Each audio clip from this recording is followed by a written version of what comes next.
The appearance of their former king took Greece by surprise. Yet 2 days before, the king had met the Greek Prime Minister at the King of Belgium's funeral. So had the government some warning? There were certainly people to meet him, including 2 members of the ruling Conservative Party. Already the opposition was accusing the government of trying to bring back the monarchy. A political storm was stirring. But this was August. Everybody, including the politicians, was on the beach.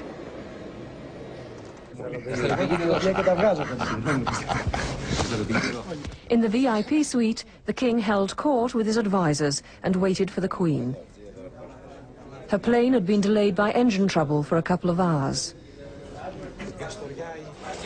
When it finally touched down, the king greeted the rest of his family with some relief. These were their first moments together on Greek soil.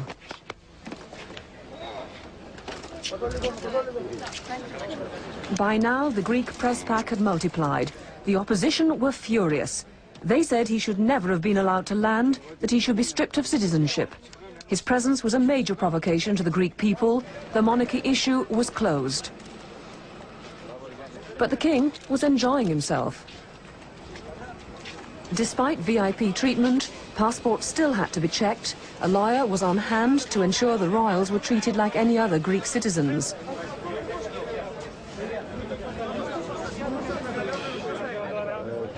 From there to a nearby marina, where a luxury motor launch was waiting along with the photo-hungry media. The family had been on Greek soil for only a matter of hours before heading out to sea. The captain and crew had no prior knowledge they'd be looking after royalty. They had no idea of the odyssey which lay ahead.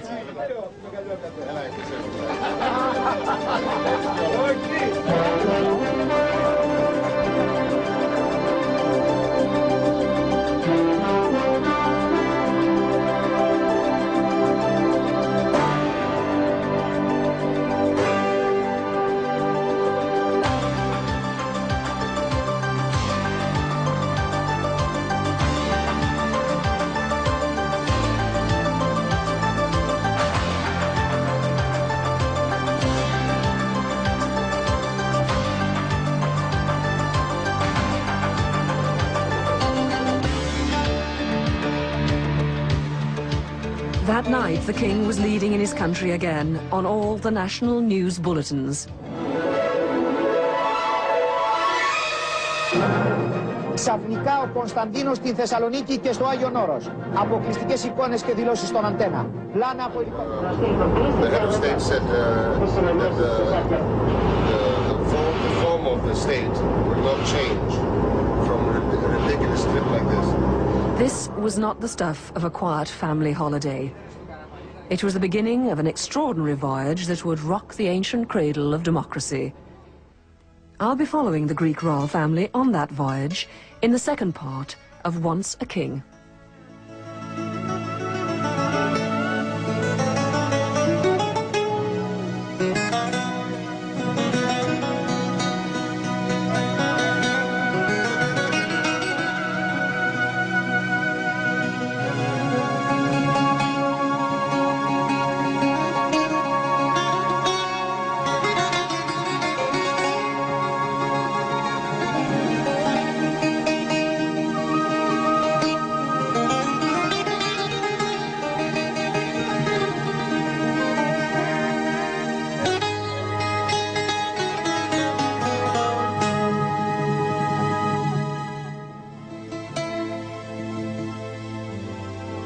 This is the story of a man who wants to go home.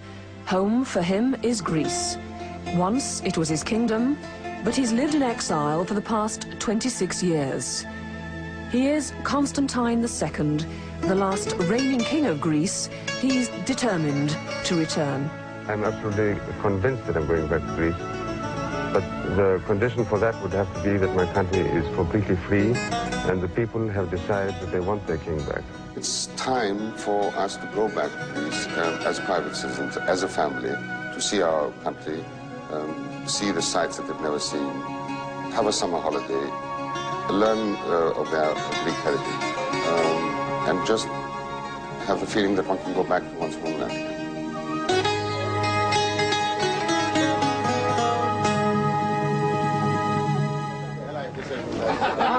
The sudden appearance of the Greek royal family in Greece caused a national sensation. Deposed by referendum in 1974, the king had been allowed home once since then. Summer 1993, and the royals were back for a holiday and to test the waters. A yacht cruise was the perfect way to see the country again and keep it at a distance if need be. The Greeks may be friendly or hostile to the man who many say left them in the hands of dictators. From their landing point at Thessaloniki, they sailed to Mount Athos, an independent peninsula inhabited only by monks.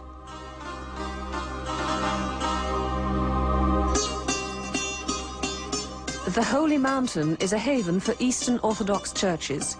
The monasteries have been here for over 1,000 years. Women are not allowed within 500 yards of the shore, a sanction which extends to female sheep and goats.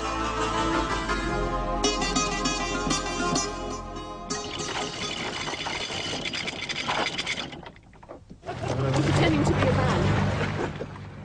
The women kept their distance, while the king and his two older sons, Crown Prince Pavlos and Prince Nikolaos, made their pilgrimage. Their next step was onto safe, holy ground. It had been a long time since these monks had seen their king, for here he is still king. His portrait hangs in all the monasteries. Church and crown have kept close ties since the days of the Byzantine emperors.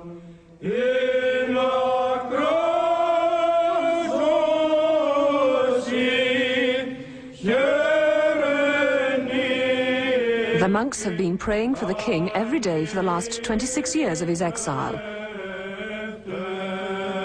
These are rare pictures. Cameras are not usually allowed inside the monasteries. They hold some of the most valuable Byzantine treasures. None of it seen by women. But some of the monks made sure Queen Anne-Marie didn't miss out. They came on board to bless the rest of the family and to show them their holiest relics.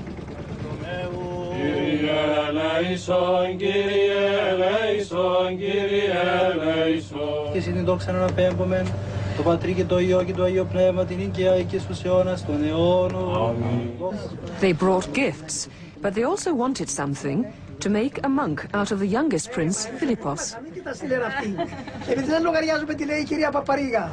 you remember what they said? What?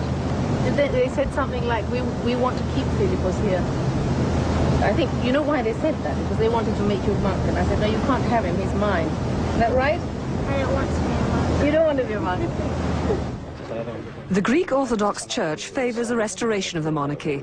Here, the king had the clergy's power behind him. Everyone in their heart wants to be loved, don't they? It would be a natural thing for you to come to a place where you know you're going to be welcomed and loved, if that's the word to use, by these priests here. There's no question about that. I mean, I felt that it was important for me from a religious point of view. And I'm also quite happy on my first, let's say, place, not to have a situation where people are going to throw things at me. So I quite agree with you that everybody likes to be loved. There was no chance of hostility at the next stop, the town of Florina in Greek Macedonia. Without warning, the family landed on the village football pitch. It was market day, and people from all around the region were in town. The first royal walkabout was more like a scrum. Here, the king has lots of fans. In this area, in 1974, they voted to retain the monarchy. And he's champion of a cause close to their hearts. Their Yugoslav neighbor wants to be called Macedonia, but for these Greeks, there's only one Macedonia, and it belongs to them.